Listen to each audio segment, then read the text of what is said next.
This trip, the King coming to America, there were some discussions about maybe a meeting. He's not seen his grandchildren in about 4 years, but now, particularly after the trip to Australia, my insiders are telling me there will be no meeting with Harry. King Charles III is in America right now.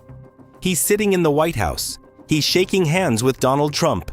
He's addressing the United States Congress. And my 5 times great-grandfather, King George III. King George, as you know, never set foot in America. And please rest assured, ladies and gentlemen, I am not here as part of some cunning rearguard action. And just a few hours away, in Montecito, California, his own son is sitting at home. Prince Harry, his flesh and blood, same country, different world. They are not meeting. King Charles's speech to 2 houses of Congress go down in Montecito, California, with Harry and Meghan, who better to ask. But here's what makes this story even more incredible. Just 4 days before King Charles landed in Washington, Prince Harry flew to a war zone, Ukraine, and stood up in front of the world and attacked the American president his father was about to visit. This is a moment for American leadership. A moment for America to show that it can honor its international treaty obligations, not out of charity, but out of its own enduring role in global security. 4 days before. And that's not even the whole story. Because before Ukraine, there was Australia. And before Australia, She said no to that. However, this recent trip to Australia looks as if Harry has decided he's going to do it regardless of what the palace thinks. there were years of drama. A book, a Netflix show, lawsuits, leaked stories, and a family that has been breaking apart in public, slowly, painfully, for the whole world to watch. Stay with me until the end, because I want to know what you think about all of this, and I'll ask you at the end. Let's start with the basic, simple fact that everyone is talking about right now. King Charles and Queen Camilla's itinerary for their 4-day state visit is packed. There's the address to Congress, the state dinner, tea with Trump, a tour of the White House beehives, and a garden party at the British ambassador's residence. Launched from a UK shipyard in 1944 that served for the majority of her life.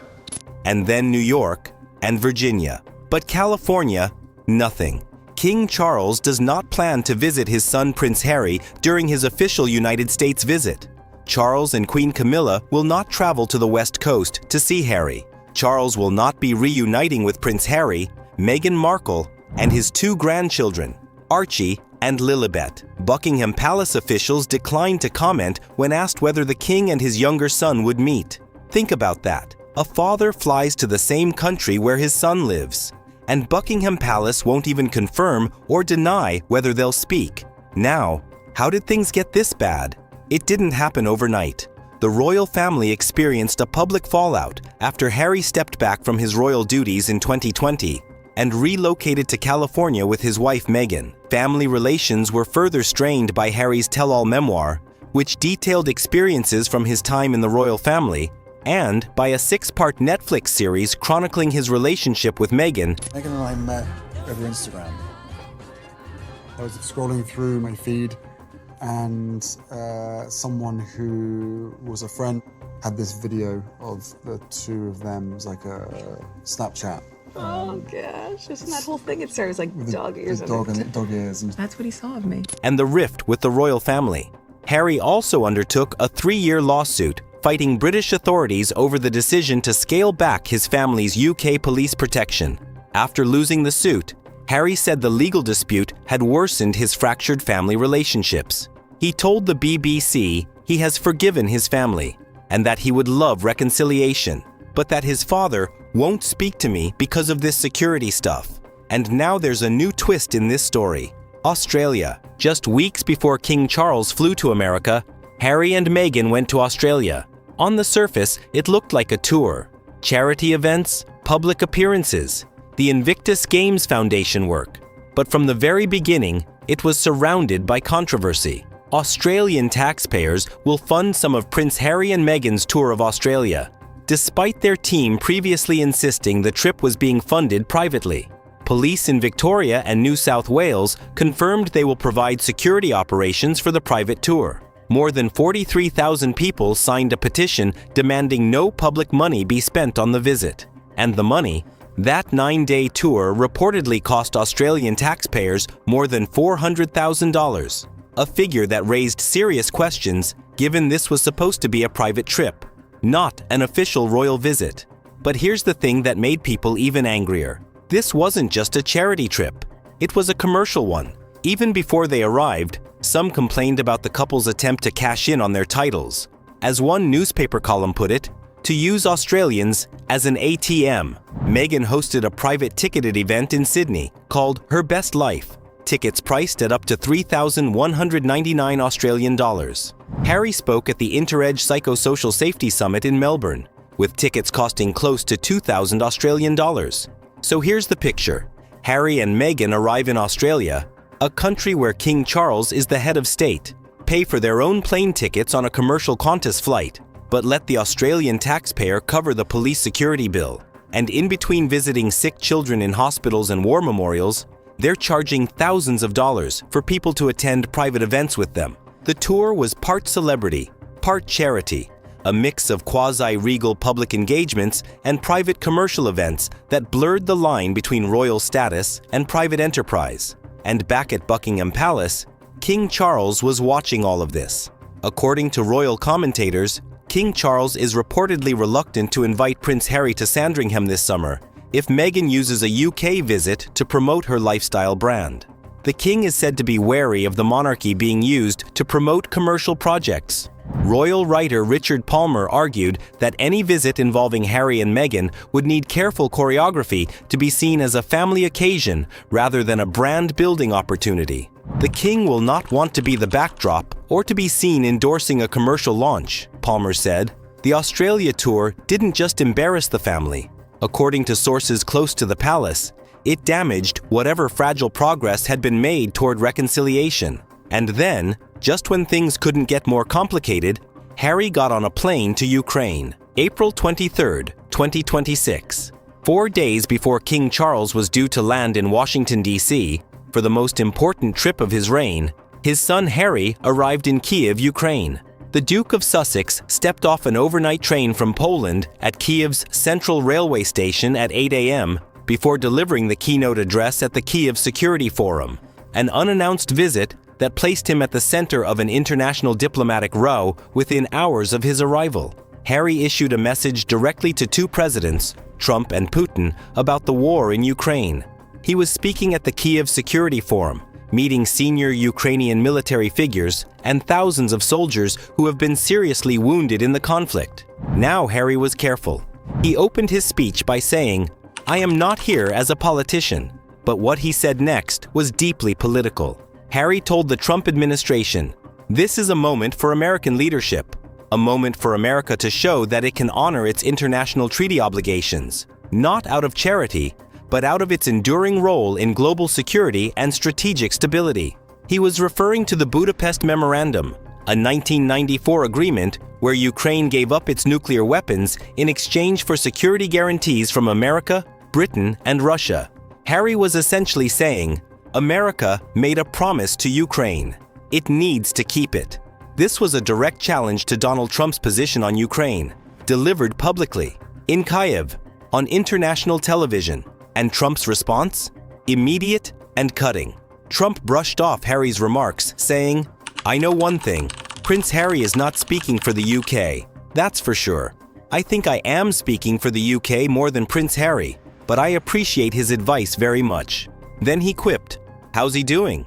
How's his wife?" Dismissive, mocking, devastating. Now think about the timing here. King Charles, who is battling cancer, was days away from sitting across from Donald Trump in the most important diplomatic meeting of his reign. His entire visit was built around repairing the relationship between the UK and the US, at a moment when Trump and Britain's Prime Minister were publicly fighting, and his son chose that exact moment to publicly challenge the American president. Harry's Kyiv speech and Trump's dismissive response added an unexpected diplomatic dimension to the days immediately preceding the state visit. No official connection between the two visits was confirmed, but the timing was impossible to ignore. So now we understand the background. The Australia controversy. The Ukraine speech. Years of lawsuits and tell-all books and public feuds. But there's another reason. A very specific, very calculated reason why King Charles is not meeting Harry during this trip. Royal producer John McDermott explained, one of the complications is if Charles did meet with Harry, it overshadows the whole trip, and the point of the trip is the state visit. The palace doesn't want competing narratives to arise from a father-son reunion. In other words, the moment Charles and Harry are photographed together, that becomes the story. Not the 250th anniversary of American independence. Not the US-UK special relationship. Not Congress. Not the state dinner. Harry and Charles. That's all anyone would talk about. Sources have also speculated that Harry and Meghan's attention-grabbing Australian tour threw a wrench in any plans to reconnect with Charles. And there's an even more uncomfortable theory circulating in royal circles. One source claimed, Harry's concern isn't family, it's branding. Harry standing beside the king instantly looks official. One photo, one handshake, and suddenly he's back looking tied to the crown. The source added, the fear is simple. Harry doesn't just get a private moment with his father. He gets fresh royal legitimacy. That is a brutal assessment, but it reflects the deep level of distrust that now exists between Harry and the institution he left. Trump himself has praised Harry's brother William as wonderful and a remarkable son to Charles, but called Meghan terrible and Harry whipped. So you have a situation where the American president, the man Charles flew across the Atlantic to charm, openly mocks Harry and Meghan. A meeting between Charles and Harry on this trip would have handed Trump another opportunity to comment, to mock, to distract. The palace made a cold, calculated decision. This trip is too important. Harry is too unpredictable. They cannot afford the distraction. Step back for a moment and look at the full picture. King Charles is 77 years old. He is undergoing cancer treatment. He just delivered one of the most demanding diplomatic performances in British royal history, addressing the US Congress, attending state dinners, shaking hands with Trump, representing an entire nation's relationship with its most important ally.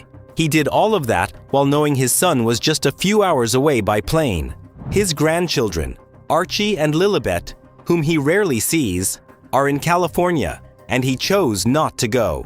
Or more accurately, the situation Harry has created through the book, the Netflix show, the lawsuits, the Australia tour, the Ukraine speech, has made it impossible to go. There is increasing frustration from some of the wider circle of family members that Charles won't just fix things, according to one royal source. But Harry, for his part, has said publicly, "There's no point in continuing to fight anymore. I don't know how much longer my father has." Those are heartbreaking words, said in public, to a BBC interviewer, because apparently that's the only way father and son communicate now, through the media. Harry says he wants reconciliation. Charles reportedly wants peace with his son. And yet here they are. Same country, same week, and not meeting. That's not just a royal soap opera. That's a family tragedy playing out on a global stage. So that's where we are. King Charles flies to America, meets Trump, addresses Congress, attends state dinners, and doesn't see his own son. Harry goes to Ukraine 4 days before his father's biggest diplomatic trip, delivers a speech that embarrasses the very mission his father is about to undertake, and then goes home to California. And somewhere in all of this, 2 grandchildren are growing up without knowing their grandfather. A father is fighting cancer without his younger son by his side, and a family is broken in a way that no palace spokesperson, no official statement, no carefully choreographed photo op can fix. So I want to hear from you. Do you think King Charles should have made time to see Harry, even for an hour, while he was in America? Or do you think Harry's own actions have made that impossible? Tell me in the comments below. I read every single one. If this video gave you something to think about, hit the like button. It takes 1 second, and it genuinely helps this channel reach more people. And if you're not subscribed yet, subscribe and hit the bell, because we cover stories like this one every week in a way that actually makes sense. Share this with someone who follows the royal family. I guarantee they'll have opinions. See you in the next one.